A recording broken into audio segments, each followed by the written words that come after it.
Hi viewers, welcome to Tamil loop channel. இன்னைக்கு சீமான் அவர்கள் உருட்டிய உலகத்தரம் வாய்ந்த உருட்டுகளை பற்றி தான் பார்க்க போகிறோம். சீமான் மேடையில் பேசும்போது அரசியல் சம்பந்தமாக பேசுகிறாரோ இல்லையோ, பல கட்டுக்கதைகளை சும்மா சகட்டு மணிக்கு அடிச்சு விடுவார். அப்படி அவர் அடிச்சு விட்ட பல கதைகளில் சில சாம்பிள்ஸ் மட்டும் இப்போ பார்க்க போகிறோம். இப்படியா மீட்கிறது? சீமா எப்படி மீட்பான்? எப்படி மீட்பேன்? 50,000 பெட்டாலியன் ஸ்பெஷல் போர்ஸ் கிரியேட் பண்ணுவேன், உருவாக்குவேன்.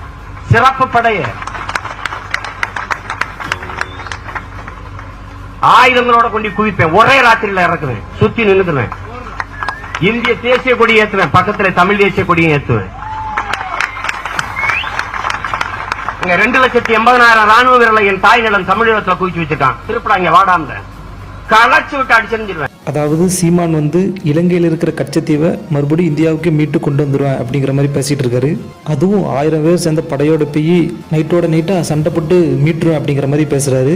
ஆக்சுவலா இதெல்லாம் கேட்கறதுக்கு வேணா நல்லா இருக்கும், ஆனா பிராக்டிக்கலா இதுக்கெல்லாம் வாய்ப்பே கிடையாது.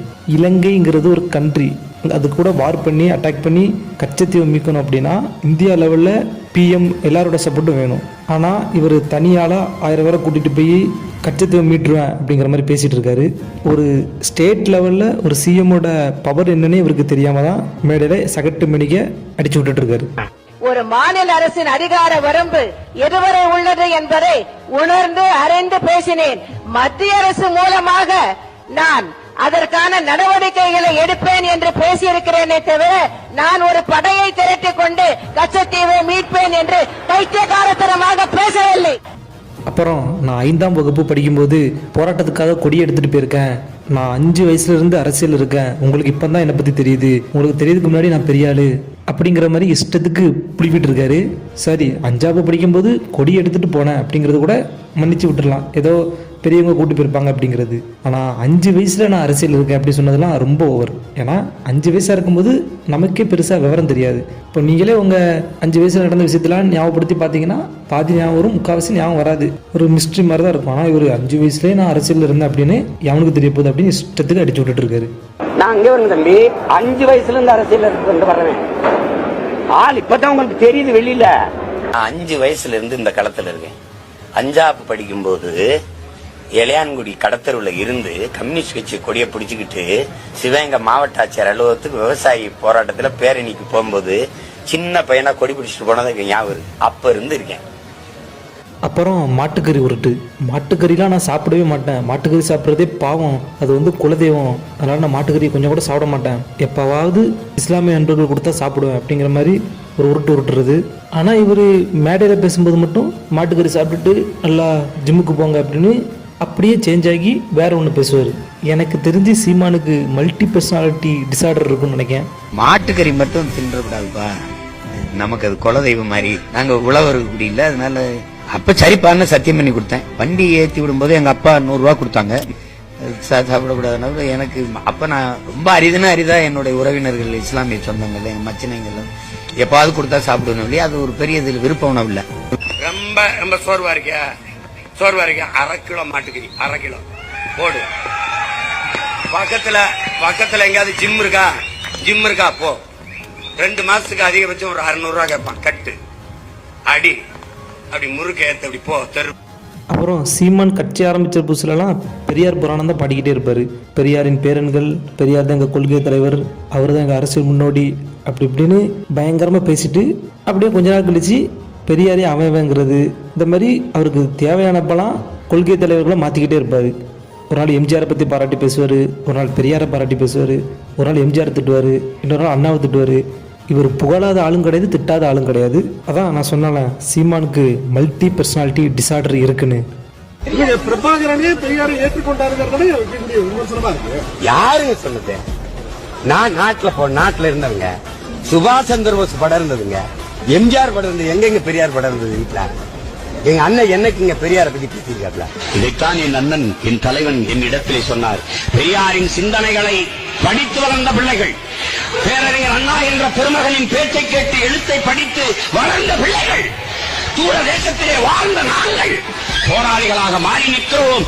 பெரியார் என்ற பெருமகனின் நிழலிலே வளர்ந்தவர்கள், அவர் அடிச்சுவரிலே பாலை எடுத்து பயணித்தவர்கள். ஏங்க தெரியாம தான் கேக்குறேன், இதெல்லாம் ஒரு பொழப்பா? அடுத்து சீமான் பண்ற சாதி அரசியல். ஒரு சில படத்தில் அப்புறம் பொது மேடைகள்லாம் பேசும்போது எனக்கு சாதி உணர்வே கிடையாது, எல்லாரும் சமந்தான் அப்படின்னு பேசுவார். ஆனால் ஏதாவது மீடியா மீட்டிங்கில் இல்லைன்னா ஏதாவது ஆர்கியூமெண்ட் அப்போ அவரே உளறிடுவார். சீமான் வந்து அவரோட பேர், ஊர், அப்புறம் அவரோட மதம் எல்லாத்தையும் மாற்றினது காரணமே மதம் சாதியெல்லாம் வச்சு அரசியல் பண்ணுறதுக்காக தான். ஏயா உலகம் பூரா மனுஷன் வேற கிரகத்தில் போய் குடியேறதை பத்தி வச்சுட்டு இருக்கேன். நீங்க 3000 ஆண்டுகளுக்கு முன்னாடி வந்த அந்த அழுகி போன சாதியை கட்டிட்டு தொங்குறீங்களேயா? 21ஆம் நூற்றாண்டுல உங்களை மாதிரி படிச்ச இளைஞர்கள் சாதி வச்சு தெரிஞ்சா எப்படா உருப்படும்? முதல்ல அதை விட்டு வெளியில வரப்பா. சிவநாடார் பொண்ணு ஏன் நீங்க ரோசினி நாடார்னு போட்டிருக்கீங்கிறதுக்கு ஒரு கட்டுரை எழுதியிருக்கா பாரு. நான் ஏன் என் குடி அடையாளத்தை நான் போடுறேன். நாங்க என்ன தொழில் செஞ்சோம், நான் எங்க பூர்வீகம் எது, நாங்க வேறு இது, என்னை தெரிஞ்சுக்கிட்டோம், எல்லாரும் தெரிஞ்சுக்கிட்டோம். எனக்கு அதுல ஒண்ணு இழிவில்லையேன்னு எழுதி வச்சு கப்பி பெரிய கட்டுரை. இதுல என்ன இழிவு இருக்கு? அப்புறம் நான் ஆட்சிக்கு வந்தால் 3 மணி நேரம் தான் ஸ்கூல்லாம் இருக்கும், அதுக்கு மேலே வைக்க மாட்டேன், 3 மணி நேரம் படித்தா போதும், அதுக்கப்புறம் நீங்கள் வீட்டுக்கு போயிடலாம் அப்படிங்கிற மாதிரி சொல்கிறாரு. ஆக்சுவலாக ரியாலிட்டியை வந்து ஃபஸ்ட்டு புரிஞ்சுக்கணும். 8 மணி நேரம் 9 மணி நேரம் படித்து அது போக ஸ்பெஷல் கிளாஸ்லாம் போயுமே நிறைய பேருக்கு மண்டையில் ஏறலை. ஏன்னா அவ்வளோ ஈஸியாலாம் படிக்க முடியாது. படிப்புங்கிறது கொஞ்சம் ஓரளவு எஃபர்ட் போட்டால் தான் முடியும். 3 மணி நேரத்தில் படித்து என்னைக்கு முடிக்க, அப்படி முடித்தா ஒரு டாக்டர் கோர்ஸோ இன்ஜினியரிங் கோர்ஸோ 6-7 வருஷம் படிக்க வேண்டியது வரும். அதாவது ரியாலிட்டியில் என்னெல்லாம் நடக்காதோ அதெல்லாம் தேடி தேடி பேசுவார் சீமான். வந்த உடனே இந்த கல்வி முறையை மாத்திடுவான். ஒரே ஒரு பாடம் தான் என் பிள்ளைகளுக்கு படிப்பு. காலையில போயிட்டு சாயந்தரம் வர கதையெல்லாம் கிடையாது. 3 மணி நேரம் தான் பள்ளிக்கூடத்துல. வீட்டு பாடம்னு ஒன்னே இருக்கு, அதை கிழிச்சு தூர போட்டுருவேன். ரேங்க் கார்டெல்லாம் கிடையாது, ஒன்னும் கிடையாது. என் பிள்ளைகளுக்கு கல்வி சுமை இல்லை, சுகம்னு ஆக்கிடுவேன். இதெல்லாம் கூட மன்னிச்சு விட்டுறலாம். ஆனால் ஒரு கட்டத்துக்கு மேலே போய் கடவுளுக்கே ஒரு விளக்கம் கொடுக்க ஆரம்பிச்சிட்டாரு. நான் வந்து முருகனோட பேரன், அதனால நான் கறியெல்லாம் சாப்பிட்டுட்டான் முருகன் கோயிலுக்கு போவேன் அப்படின்னு ஒரு உருட்டு. அதை கூட விட்டுடலாம். ஆனால் முருகங்கிற பேருக்கு ஒரு விளக்கம் ஒன்று கொடுத்துருப்பாரு. இந்த முருகங்கிற பேர் எப்படி வந்துச்சு அப்படிங்கிறதுக்கு அதெல்லாம் காமெடியின் உச்சக்கட்டம். முருகன் ஏன் பேர் வந்தது? குன்றில் ஏறி ஏறி இறங்கியதால் உடல் முறுக்கி ஏறி இருந்ததால் முருகன் முருகன் என்று அழைக்கப்பட்டான். பாக்குறத பொறி உண்ட மாதிரி பாப்பல அது செம்ம காமெடி பண்ணுவாங்க. இப்போ எல்லாரும் நீங்க முருகன் கோயிலுக்கு போனா என்ன பண்ணுவீங்க? நீங்க சைவம் சாப்பிட்டு விரதம் தானே போவீங்க. நாங்க என்ன பண்ணுவோம் தெரியுமா? நல்ல கறி சாப்பிட்டு தான் போவோம். உண்மையிலேயே நான் வந்து கறி சாப்பிட்டு எல்லாம் கூடி உட்காந்து கறி சாப்பிட்டு அரோவரா போறதுன்னு போவோம். நான் தான் நேரடி பேரங்கிறதுனால எனக்கு தெரியும். முருகன் மீது ஒருதலை காதல். முருகனை சிறைப்பாட்டு அடிச்சு பார்க்கறாரு, போக மாட்டேங்கிறான். அவன் அம்பேத்கரை பேசுவான், அவன் வள்ளுவரை பேசுவான், வரலாற பேசுவான், வைகுந்தரை பேசுவான். எனக்கு ஓட்டு போடுங்க, வீட்டுல கொண்டாந்து மாட்டுக்கறி தர்றேன். கூச்சவே பட மாட்டான். அடுத்தவன் அப்பனை தாப்பன்னு சொல்லிக்குவான், இன்சுலின் போட்டுக்குவேன். தமிழ்நாட்டின் சாபக்கேடு.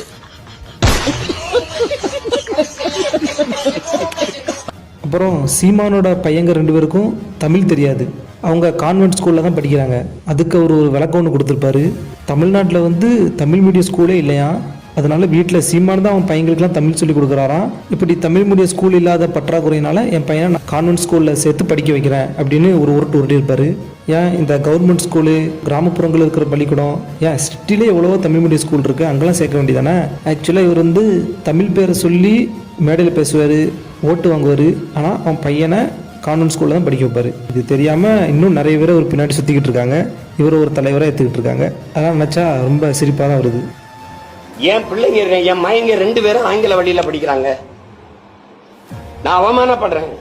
பள்ளிக்கூடம் இல்ல படிக்க, என் பிள்ளைய தமிழ் படிக்க பள்ளிக்கூடம் இல்ல. வீட்டுல நாங்க பேசி பேசி என் பிள்ளைகளுக்கு தமிழ் கற்பிக்கிறோம். 3 வயசு 5 வயசு குழந்தை உச்சி கொட்டி கேட்கும். அப்புறம் 30 வயசுல இருக்கிற தடிமாடு மாதிரி இருக்கிறவங்க இந்த கதையை கேட்டு நம்பிக்கொண்டு ஒருவர் பக்கம் இருக்கிறோம்னு சொன்னா அறிவு வளர்ந்திருக்கா வளரலையா?